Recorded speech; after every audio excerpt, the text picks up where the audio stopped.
Halo semuanya, salam sehat.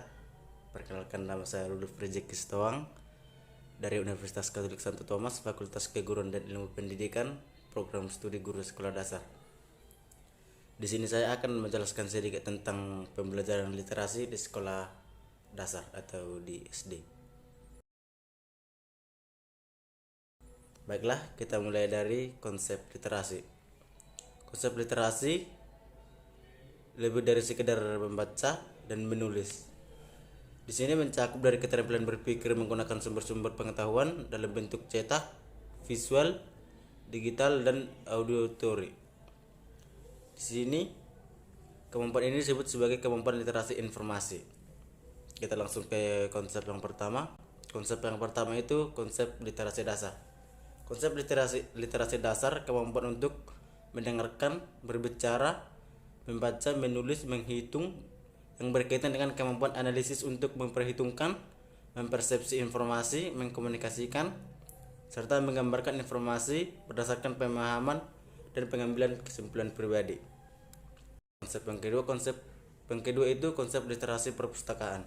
Di sini kemampuan lanjutan untuk bisa mengoptimalkan literasi perpustakaan yang ada pemahaman tentang keberadaan perpustakaan sebagai salah satu akses mendapatkan informasi di dalam sekolah tersebut. Kita lanjut yang ke konsep yang ketiga. Konsep yang ketiga itu konsep literasi media.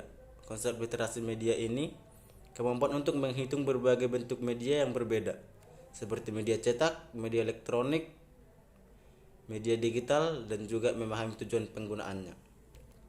Kita lanjut ke konsep yang keempat itu konsep literasi teknologi. Di sini kemampuan memahami kelengkapan mengikuti teknologi seperti perangkat keras, perangkat lunak, serta etika dan etiket dalam memanfaatkan teknologi. Konsep itu konsep literasi visual. Di sini tingkat kelanjut antara literasi media dan literasi teknologi yang mengembangkan kemampuan dan kebutuhan belajar dengan memanfaatkan materi visual, audiovisual secara kritis dan bermartabat. Kita masuk ke tujuan gerakan literasi sekolah. Di sini ada yang pertama itu menumbuh kembangkan budi pekerti. Yang kedua itu membangun ekosistem literasi sekolah. Yang ketiga itu menjadikan sekolah sebagai organisasi pembelajaran.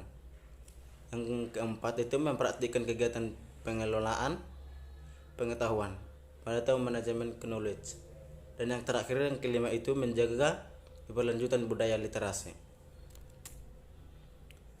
Kita masuk ke prinsip-prinsip pelaksanaan literasi di sekolah. Kita mulai dari prinsip yang pertama itu perkembangan literasi berjalan sesuai dengan tahap. Yang kedua, perkembangan bisa diprediksi. Program literasi yang baik bersifat berimbang.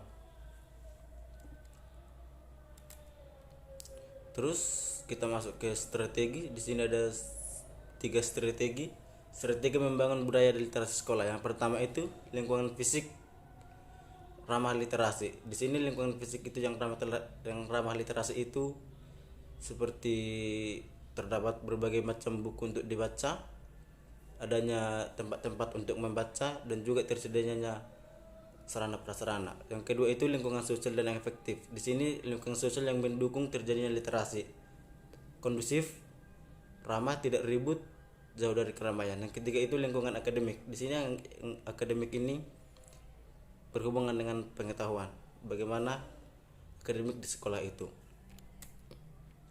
Terus kita masuk ke ketiga yaitu parameter yang telah membangun budaya literasi. Yang pertama seperti tadi lingkungan fisik, yang kedua itu lingkungan sosial yang efektif, yang ketiga lingkungan akademik. Yang keempat itu tahap pelaksanaan gerakan literasi sekolah. Yang pertama itu pembiasaan. Di sini pembiasaan itu seperti membaca 15 menit sebelum pembelajaran dimulai, membaca rutin, mungkin dan sebagainya. Yang kedua itu membaca dalam hati. Membaca dalam hati ini sudah sering dilakukan oleh banyak orang. Membaca dalam itu tanpa mengeluarkan suara, mungkin lebih memaknai suatu bacaan.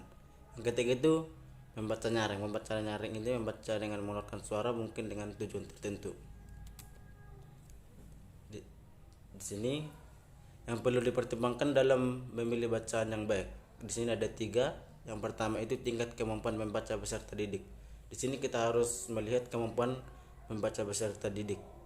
Mungkin dari kelas juga sudah berbeda, seperti kelas 1 berbeda dengan kelas yang lebih tinggi dari kelas 1 seperti kelas 3 atau kelas 4, 5, 6. Yang kedua itu konten bacaan yang sesuai. Kita harus menyesuaikan bacaan kelas 1 dengan kelas 1, bacaan kelas 6 dengan kelas 6. Mungkin kira-kira seperti itu. Yang ketiga, ilustrasi. Demikianlah penjelasan dari saya. Sekian dan terima kasih.